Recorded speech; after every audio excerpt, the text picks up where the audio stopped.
Bismillahirrahmanirrahim. Assalamualaikum warahmatullahi wabarakatuh. Waalaikumsalam warahmatullahi warahmatullahi wabarakatuh. wabarakatuh. Puji syukur kita panjatkan kehadirat Allah Subhanahu wa Ta'ala, yang mana pada kesempatan kali ini kita dapat bertemu dalam virtual meeting dalam keadaan sehat walafiat. Sholawat serta salam tak lupa kita sanjung curahkan kepada junjungan kita Nabi besar Muhammad Shallallahu Alaihi Wasallam, yang kita nantikan syafaatnya di yaumil akhir kelak. Amin amin ya robbal alamin. Di sini kami dari kelompok 3 akan mempresentasikan tentang perkembangan teori atom yang beranggotakan saya sendiri, Eka Yunita Romadona, Eni Retno Suryani, Fajar Ayu Septianingsih, Melati, dan Susi Safitri. Baik, materi yang pertama akan dibacakan oleh Saudara Eni Retno Suryani. Kepada Saudara Eni dipersilahkan. Baik, saya ucapkan terima kasih kepada moderator untuk materi yang pertama, yaitu perkembangan teori atom. Perkembangan teori atom dimulai sejak para ahli filsafat Yunani bernama Demokritus merumuskan gagasan bahwa zat dapat dibagi atas bagian-bagian yang lebih kecil sampai mencapai suatu bagian yang paling kecil yang tidak dapat dibagi lagi. Bagian zat yang tidak dapat dibagi ini disebut sebagai atom, yang berasal dari kata Yunani atomos, artinya tidak dapat dibagi lagi. Konsepsi ini pertama kali dikembangkan oleh Leucippus, yaitu seorang murid Demokritus, dan sampai sekarang masih diakui kebenarannya. Leucippus berkesimpulan bahwa alam semesta ini hanya terdiri dari ruangan yang berisi atom-atom saja. Selama lebih dari 2000 tahun, teori tentang atom ini, teori atom dari Demokritus dan Leucippus ini tidak berkembang sama sekali karena orang masih percaya kepada Aristoteles yang tidak membenarkan konsep tentang atom ini. Selanjutnya,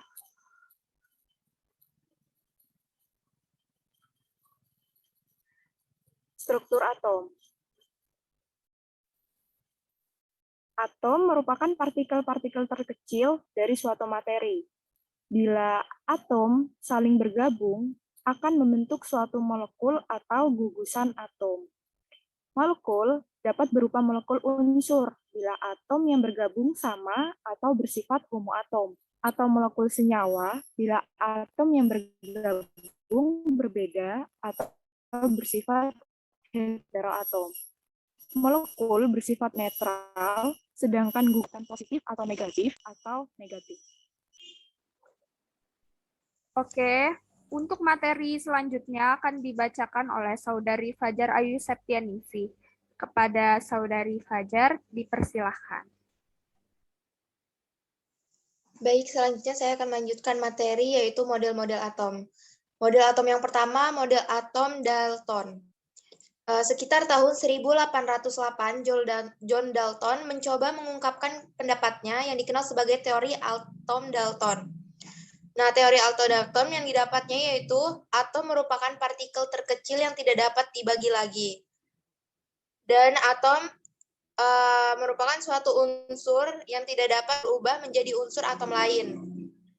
Yang ketiga, dua buah atom atau lebih yang berasal dari unsur-unsur yang berlainan dapat bersenyawa membentuk molekul. Yang keempat, atom-atom yang bersenyawa dalam molekul mempunyai perbandingan tertentu dan jumlah massa keseluruhannya tetap. Yang kelima, apabila dua macam atom membentuk dua macam senyawa atau lebih, maka atom-atom yang sama dalam kedua senyawa itu mempunyai perbandingan yang sederhana. Selanjutnya, model atom Thomson. Teori atom Thomson yang pertama yaitu sebuah atom mempunyai muatan-muatan listrik positif yang tersebar merata di seluruh bagian atom.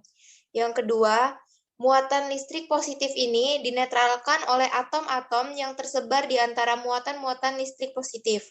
Yang ketiga, model atom ini disebut model kue atau yang biasa disebut plum pudding karena menyerupai kue yang berkismis. Selanjutnya model atom Rutherford. Yang pertama, atom terdiri dari inti yang bermuatan positif dan dikelilingi elektron yang bermuatan negatif.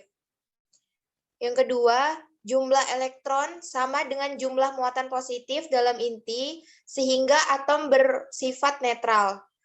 Yang ketiga, massa atom terpusat pada intinya karena massa elektron sangat kecil dibandingkan dengan inti atom. Selanjutnya, model atom Niels Bohr. Yang pertama, elektron mengelilingi inti dalam order tertentu pada mana tidak terjadi penyerapan dan atau pelepasan energi. Pada keadaan tersebut, elektron dikatakan berada pada tingkat energi dasar atau ground state, dan keadaan ini disebut keadaan stasioner atau keadaan diam. Dan penyerapan energi terjadi bila elektron berpindah ke orbit dengan tingkat energi yang lebih tinggi atau elektron tereksitasi. Sedang pelepasan energi terjadi bila elektron berpindah ke orbit dengan tingkat energi yang lebih rendah atau elektron tereksitasi. Dan yang terakhir, model atom mekanika gelombang. Model atom ini menyempurnakan teori atom Bohr dengan menambahkan 3 asas, yaitu yang pertama, asas ketidakpastian Heisenberg, yang menyatakan bahwa posisi dan kecepatan elektron tidak dapat ditentukan secara serentak. Yang kedua, asas de Broglie, yang menyatakan bahwa lintasan gerak suatu partikel pada dasarnya berupa suatu gelombang. Yang ketiga, asas Schrödinger, yang menyatakan bahwa elektron terdistribusi di luar inti atom di dalam ruang 3 dimensi dengan karakter pergerakan yang dapat dinyatakan secara matematik dalam bentuk fungsi gelombang. Model atom Bohr hanya tepat bila diterapkan pada atom yang tersusun atas inti dan satu elektron, dan belum mampu menjelaskan intensitas dari spektra.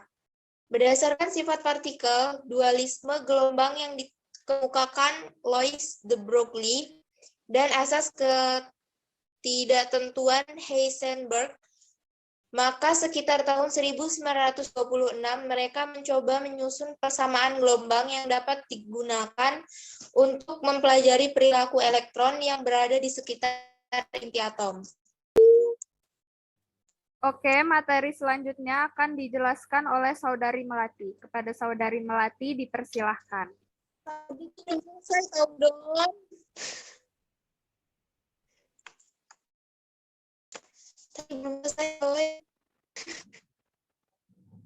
Baik, terima kasih moderator. Selanjutnya saya akan menjelaskan materi tentang penemuan inti atom. Setelah penemuan elektron, Thomson mengungkapkan teori atom. Teori atom Thomson menyebutkan bahwa atom berisi muatan negatif yang tertanam dalam sub berupa muatan positif. Hal ini kemudian dipatahkan oleh muridnya sendiri, yaitu Ernest Rutherford dengan penemuan inti atom. Rutherford melakukan eksperimen dengan cara menembak lapisan tipis emas dengan sinar alfa yang menghasilkan penyimpangan hamburan. Penyimpangan luar biasa seperti ini pasti seperti itu pada jalur partikel bermuatan besar hanya dapat dicapai jika sebagian besar massa terkonsentrasi di pusat. Rutherford menemukan bahwa massa atom terpusat di tengah atom sebagai inti yang sangat kecil. Sehingga Rutherford menemukan dasar struktur, yaitu inti positif yang dikelilingi muatan negatif. Selanjutnya ada pengertian inti atom. Struktur atom merupakan suatu dasar materi yang terdiri dari atom beserta awan elektron yang bermuatan negatif yang mengelilinginya. Inti atom atau nuklir terdiri atas sejumlah proton dan neutron dengan komposisi tertentu. Di dalam inti atom ini juga berlaku hukum lain, yaitu gaya nuklir yang dapat mengimbangi gaya elektrostatik yang disebabkan oleh proton. Untuk yang selanjutnya ada penemuan elektron. Teori atom yang dikemukakan John Dalton menyatakan bahwa atom adalah substansi terkecil yang tidak dapat dibagi. Hal tersebut dipecahkan oleh J.J. Thomson dengan penemuan elektronnya. Thomson melakukan penelitian menggunakan tabung sinar katoda. Pada percobaan tersebut, Thomson menemukan bahwa sinar katoda terpengaruh oleh medan magnet dan medan listrik. Thomson memperhatikan bahwa sinar katoda dibelokkan menjauhi pelat listrik yang bermuatan negatif dan menuju pelat yang bermuatan positif. Hal tersebut menunjukkan sinar katoda memiliki partikel muatan negatif karena menolak muatan listrik positif tetapi tarik-menarik dengan muatan listrik positif. Dari eksperimen tersebut, Thomson menemukan partikel bermuatan negatif yang bernama elektron. Selain menemukan keberadaan elektron, Thomson juga menemukan rasio massa terhadap muatan partikel sinar katoda. Ia menemukan bahwa massa katoda jauh lebih kecil dari massa atom dibentuknya. Pengertian elektron. Elektron adalah partikel sebutan yang bermuatan subatom yang bermuatan negatif dan umumnya ditulis sebagai E negatif. Elektron tidak memiliki komponen dasar ataupun substruktur apapun yang diketahui hingga ia dipercayai sebagai partikel elementer. Elektron memiliki massa sekitar 1/1836 massa proton. Sama seperti materi, elektron memiliki sifat bak partikel maupun bak gelombang. Oleh karena elektron termasuk fermion, dua elektron berbeda tidak dapat menduduki keadaan kuantum yang sama dengan asas pengecualian Pauli. Menurut teorinya, kebanyakan elektron dalam alam semesta diciptakan bahwa peristiwa Big Bang ledakan besar, namun ia juga dapat menciptakan melalui peluruhan beta isotop radioaktif maupun dalam tumbukan berenergi tinggi. Misalnya pada saat sinar kosmis memasuki atmosfer. Sekian dari penjelasan saya kembalikan kepada moderator. Terima kasih. Terima kasih kepada Saudari Melati. Untuk materi selanjutnya akan disampaikan oleh Saudari Susi Safitri. Pada Saudari Susi dipersilahkan.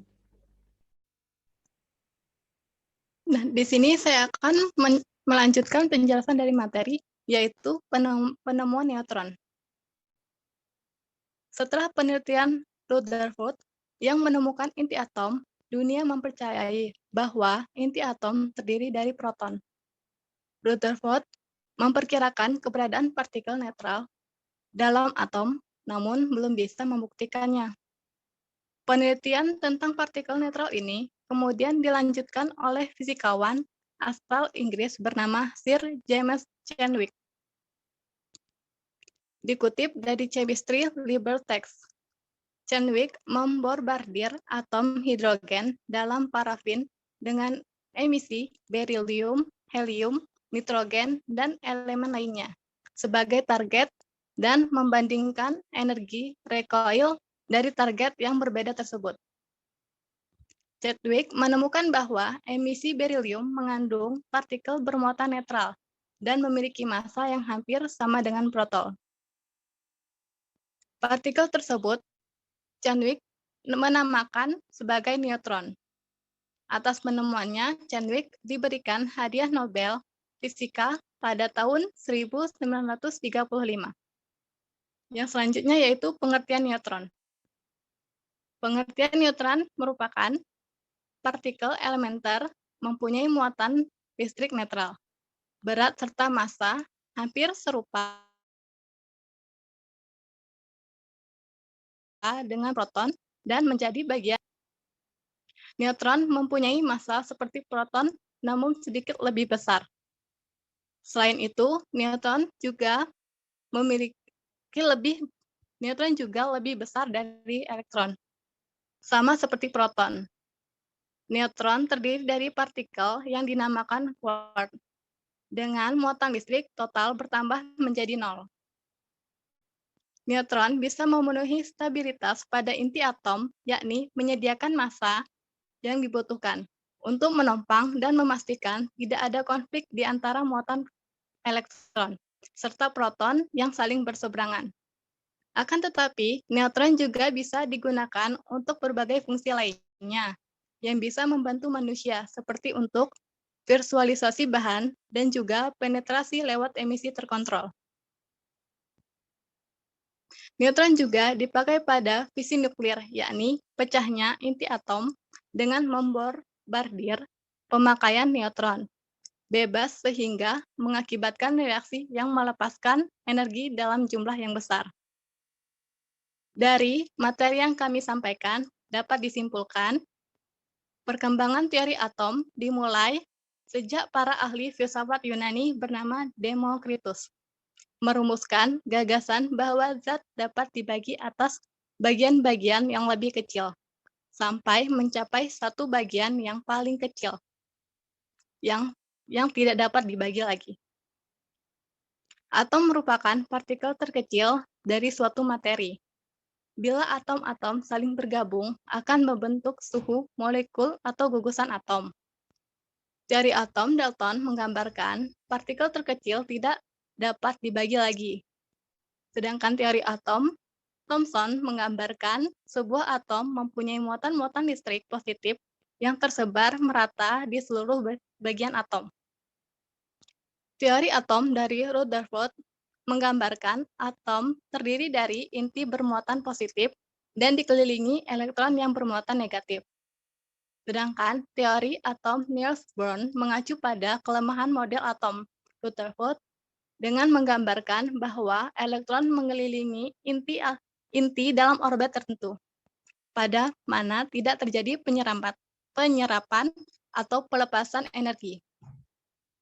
Model atom mekanika gelombang menyempurnakan teori atom Bohr dengan menambahkan 3 azas, yaitu yang pertama, azas ketidakpastian Heisenberg, yang kedua, azas de Broglie, dan yang ketiga, asas Schrödinger.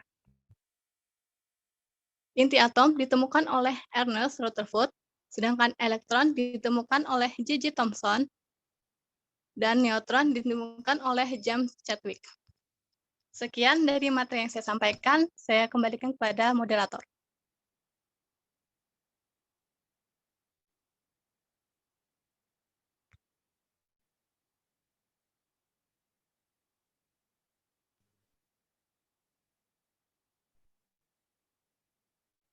Alhamdulillah, presentasi kami telah selesai. Sekian presentasi dari kami. Apabila ada salah kata kami mohon maaf. Kepada Allah kami mohon ampun. Terima kasih. Wassalamualaikum warahmatullahi wabarakatuh. Waalaikumsalam Waalaikumsalam warahmatullahi warahmatullahi wabarakatuh. wabarakatuh.